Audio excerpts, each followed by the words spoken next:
اب یہ کیفیت کتنی حساس تھی۔ ادھر منافقین نے چال چلنا شروع کر دی۔ انہوں نے کہا حضور کے دم سے ساری رونقیں تھیں، اب وہ چلے گئے تو اب کس نے نمازیں پڑھنی ہیں، اب کس نے روزے رکھنے ہیں، اب کون جہاد پہ جائے گا؟ جب وہ ہی نہیں رہے تو ساری کہانی ختم ہو گئی۔ تو انہوں نے اس طرح سے چال چلنا شروع کر دی، اور حضرت عمر کہتے تھے کوئی بولے تو صحیح۔ السلام علیکم میرے بھائیو، کیا حال چال ہے؟ امید کرتا ہوں سب خیریت سے ہوں گے۔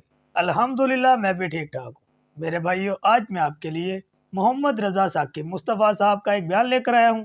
میرے بھائیو، بیان پر جانے سے پہلے میرا یوٹیوب چینل سبسکرائب کر لیں اور بیل آئیکن کو دبا دیں کہ ہر آنے والا نیا بیان آپ تک پہنچ سکے۔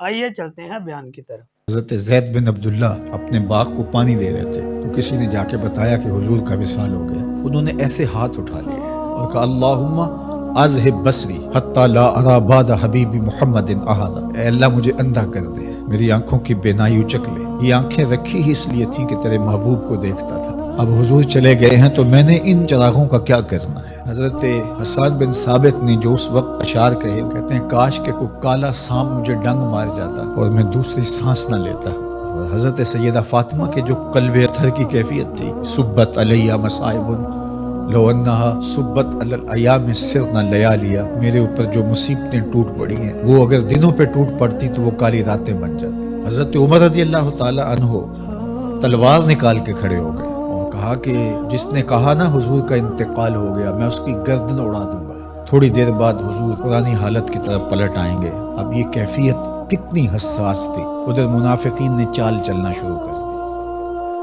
انہوں نے کہا حضور کے دم سے ساری رونقیں تھیں، اب وہ چلے گئے تو اب کس نے نمازیں پڑھنی ہیں، اب کس نے روزے رکھنے ہیں، اب کون جہاد پہ جائے گا؟ جب وہ ہی نہیں رہے تو ساری کہانی ختم ہو گئی۔ تو انہوں نے اس طرح سے چال چلنا شروع کر دی، اور حضرت عمر کہتے تھے کوئی بولے تو صحیح۔ کتنا نازک وقت تھا۔ اس وقت میں حضرت ابو بکر آئے رضی اللہ تعالیٰ عنہ، ان کا کلیجہ تو پھٹ رہا ہوگا، لیکن یہی موقع تھا حضور کے مشن کو، حضور کی فکر کو، حضور کے دیے ہوئے نظام کو سنبھالنے کا، اور اپنے جذبات کو کس طرح کنٹرول کیا ہوگا۔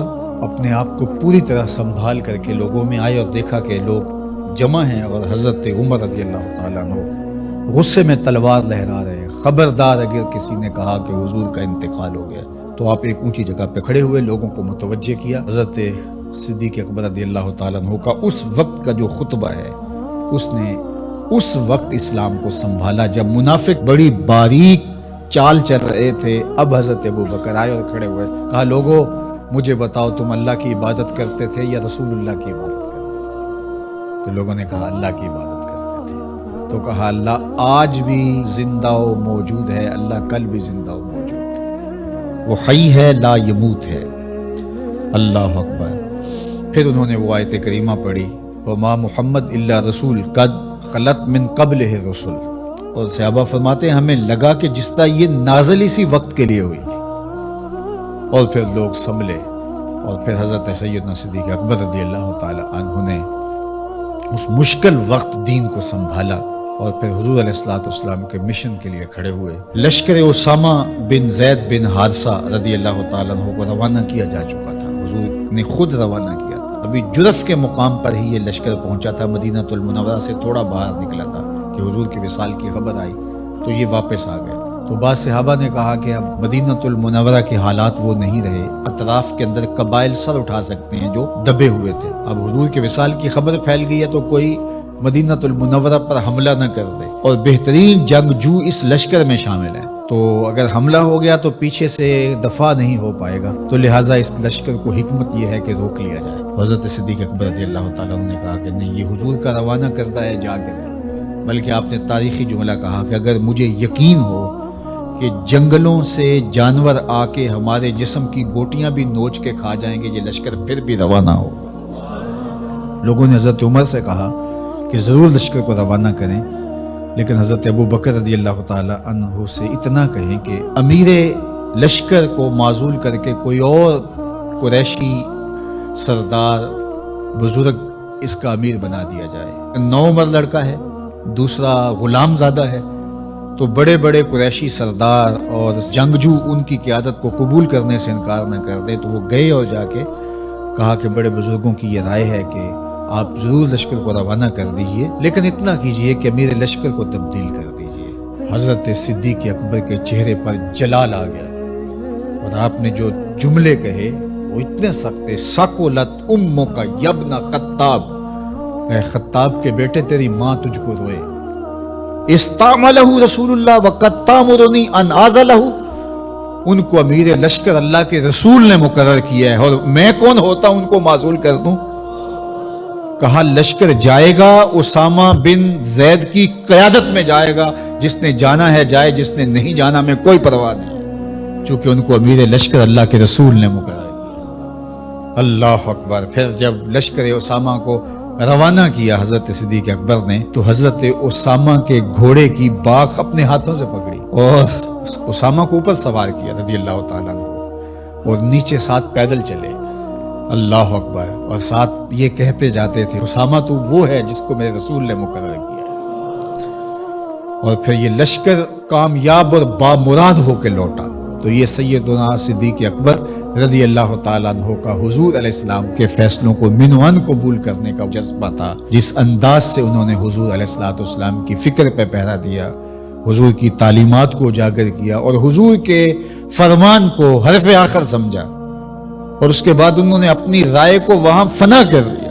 صلح حدیبیہ کا موقع آیا تو 1400 اصحاب تھے، قریش نے کہا ہم عمرہ نہیں کرنے دیں گے، تو وہاں سے ایک معاہدے کے ذریعے واپس آنا ہوا۔ تو حضرت عمر نے کہا ابو بکر ہم دب کے صلح کیوں کریں، صلح کی شرائط تو برابر کی ہونی چاہیے۔ تو حضرت ابو بکر صدیق کا صرف ایک لفظ دیکھیے، انہوں نے کہا عمر کیا یہ صلح نامہ حضور نے قبول کیا ہے؟ کہا کیا ہے۔ کہا ہوا رسول اللہ، کہا وہ اللہ کے رسول ہے۔ اللہ اکبر۔ کثرت صوم و صلات کی وجہ سے افضل نہیں ہے، بلکہ حضور کے لیے اطاعت و انقیاد، فرما برداری، اور حضور علیہ السلام کے لیے بس اپنے آپ کو قربان کر دینے کا وہ جذبہ، وہ آپ یہاں دیکھتے ہیں تو بدرجہ کمال آپ کو نظر آتا ہے۔ فرمایا کہ میں اللہ کے علاوہ اگر کسی کو خلیل بناتا تو وہ ابو بکر کو بناتا، لیکن میرا خلیل اللہ ہے۔ اللہ اکبر۔ امن الناس بر مولائے ما، کلیم اول سینائے ما، ہستیو کشت ملت راچو ابر، ثانی اسنین و غار و بدر و قبر۔ دیکھیے کہاں کہاں حضور کی قربت۔ یہ شک ہووی تے چل مدینے، جے شک ہووی تے آ تک لے جوڑ مزاراں دا بن یار نبی دے۔